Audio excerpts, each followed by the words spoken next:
What is up, guys? Your boy Ed from Lisa Beach. You already know. Today we're going to be doing an in-dive conversation on Virtual World. We're going to talk about how to play the deck. There's a lot of like niche little rulings that you guys need to understand about this deck, so we're going to go ahead and get into them. Hopefully you guys enjoy it. Let's go in. Guys, before we continue with this video, make sure you guys go check out your playmat. They have the most amazing, beautiful sleeves. They feel amazing. They're super cool, and they can actually customize sleeves however you guys want. If you guys want to put your team logo, if you guys want to put your own original design on them, whatever you guys want to put, you guys can definitely get that done. And if you guys want to get 10% off, you guys can use Elite 10 YP to get 10% off of any purchase around the whole store. I think that these sleeves are amazing. They're beautiful, and if you guys definitely want to get your some, make sure you guys do. Link will be down in the description. Guys, you already know. Let's go. All right, guys, so getting into the first monster for the Virtual World Archetype, I want to give you guys an understanding on how the deck works. So Virtual World Lulu is probably the best card in your deck that will allow you to do so much. It's not the card that does the most, but it's probably the best card to get you to where you need to, and then allow you to fix your hand and whatnot, right? So Virtual World Lulu, I'm going to bring out all the monsters, and we're going to talk about them all individually. We're going to talk ratios. So you got Virtual World Lulu, who's probably the best, followed by Lao Lao, which is actually one of my favorite monsters in the deck. You got Lily, you got Gigi, you got Nyan Nyan, and then you also have Tutu. These are all the Virtual World monsters that you would actually play in your deck. All the ratios are a little bit different. With her, you would play 3. With him, you play 3, 3, 3, 1 to 2 maybe. It just depends on your build, but normally people are playing 2 and then only 1, if any at all, actually. So starting off, there has to be a Virtual World card already on the field in order for their effects to activate from hand, right? With Tutu, you don't have to activate her effect. There is no effect to activate. Neither is Nyan from hand. So these are more of anything like the normal summon monsters that you would summon and then just allow to continue doing your combos or help you start it off. But let's say you have a monster on the field, right? So you normal summon your Nyan Nyan, or you emergency teleport your Nyan Nyan on the field, right? The next thing that you're doing is that with any of those, you get to activate their effects, right? With Lulu, you activate the effect of Lulu from hand, targeting your Nyan Nyan on the field. By doing so, you get to foolish either a trap or a spell, and then you get to add either a trap or a spell depending on the opposite of what you foolish. So their effects are really tricky, but you got to keep up with it. It's whatever they target, they cannot foolish, or in her situation, add to your hand, which that's what the second effect is, right? So first effect is to activate, target the field. Whatever's on the field, you get to foolish, right? So let's say first thing you want to do is activate, target the Nyan Nyan, and then foolish, let's just say a spell to the grave, right? You're foolishing a spell, and now you get to add a trap card from your deck to your hand. So now you've done this. Or you can do the opposite of it, of course, and target Nyan Nyan, send a trap, and then add a spell. And then in this situation, you would add this spell, right? Cool. That's what Lulu does. Lulu's really, really good. I actually really like Lulu. There's just so much that this deck, like, this is definitely not a really, like, this is actually not a helmet deck at all whatsoever. I think the deck is really complicated, and you always have to, like, keep in mind what you got to send to the graveyard, what you add to your hand, and whatnot, right? So Lulu, you get to foolish and add to your hand. So foolish and Rhoda, maybe. If there wasn't a monster on the field and you were to target a spell, in that situation, you go Lulu, you target, and then you send like either trap and then add monster, or you can send monster, add trap. And then with the traps, of course, you either send monster, add spell, or send monster, or send spell, add monster. So kind of complicated, but not really. But that's the first effect, and that's Lulu right there for you guys. We're gonna go ahead and continue. So we're going to keep the same example on the board with Nyan Nyan, Lao Lao, target Lao Lao to target Nyan Nyan, and it allows you to send anything that you didn't target, so spell or trap, to the graveyard. And by doing so, he special summons himself to the board, and then he gets to special summon a monster from the graveyard. So then you can special out Lulu if she's in your graveyard. So Lao Lao, it's a foolish, of course, and then after that it would become a monster reborn for the graveyard. So it's not bad, really good. So you got a searcher and a monster reborn. They're all foolish, so we're just gonna call them by where they are, searcher and then monster reborn. Then you have Lily, who is actually the only monster in here who is a double foolish burial. So you target this and you double foolish whatever you didn't target. So you double foolish for sure, spell or trap. That's it. Or you can choose trap spell. In whatever order you want, but you get to foolish both of what you don't target. So if you have the spell on the board, double foolish, monster trap. Double foolish, spell monster. You know what I'm saying? Like, it's all that good stuff you got to keep in mind. So you got your searcher, you got your reborn, now you got your double foolish, right? After this is just the one foolish, and then at the end phase, you get to add any one virtual world card from the graveyard. And I always recommend for you guys to add like the Lulu for follow-up and whatnot, right? So let's go ahead and say you target your Nina and you send spell or trap, whatever, and then on end phase, you just resolve the effect because it's already been activated. You don't reactivate, you just resolve the effect. Like I said, searcher, reborn, double foolish, one foolish. And then this is Yin Yang. I'm sorry, this is 2/2. 2/2. If you control nothing but like virtual world monsters, you could just normal summon her from your hand without having to tribute summon. Or if she's in your graveyard as well, you get to discard one card and special summon her, which is super sweet. This is interesting. If she's in your graveyard and a level 3 or lower monster has been special summon, normal summon to the field, you get to activate the effect of her to special summon her from the graveyard. But she becomes a tuner, and also when she leaves the field, she gets banished.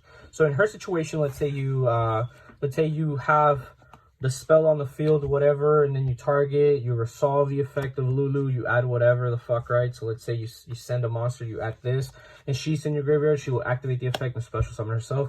You can't synchro summon because Lulu is a tuner and she is a tuner now. So once you do like an XYZ, of course, she will be sent to grave, but she won't get sent to grave from field to grave. She will just be sent as a material. So she doesn't banish herself. So that's interesting. You got to keep that in mind. Virtual world monsters are a little complicated, but they're really, really good. I really enjoyed playing this deck. I really enjoyed playing this deck because I haven't played it in forever. But this is what it is. Let's go ahead and continue. For the spells, these are the only 2 spells that you have. This card's really good, and you really only use this for like one effect and one effect only, which is you activate and then you activate a spell or trap virtual world to the field, which is really good because let's say you activate this and you need to have the trap set up on the field. You just do that. So you go, oh, activate this goes to grave.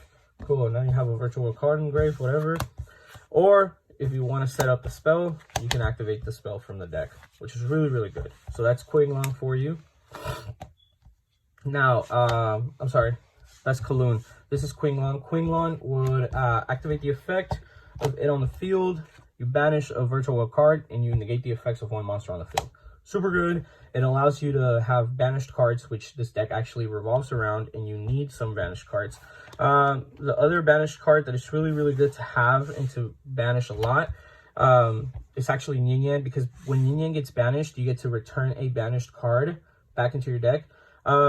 A lot of people used to play Pot of Desires in this deck, and Pot of Desires is actually really good because even if you banish a card that you really needed, once this card gets banished, you can target one of your banished Pot of Desires cards. You don't reveal it to your opponent, you just throw it back into your deck. So this gets banished, you just choose one card from your Desires cards and they get back. Or you can just do a face-up banished too, which is not bad. Once this card is in the graveyard, you can activate the effect to banish itself. You add any one virtual world monster from your deck to your hand, but then you discard a card.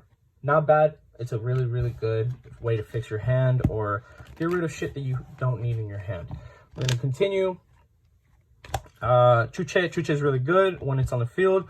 Target 2 of your banished virtual world cards. You return them back into your deck. You pop a card on the field. Monster, spell, trap, whatever you want. Mystic Mind does not hurt this deck at all. When this is in the graveyard, you can banish it, and you can modify the level of any virtual world monster you have on the field. So either go up by 3 or lower by 3, which is super nice.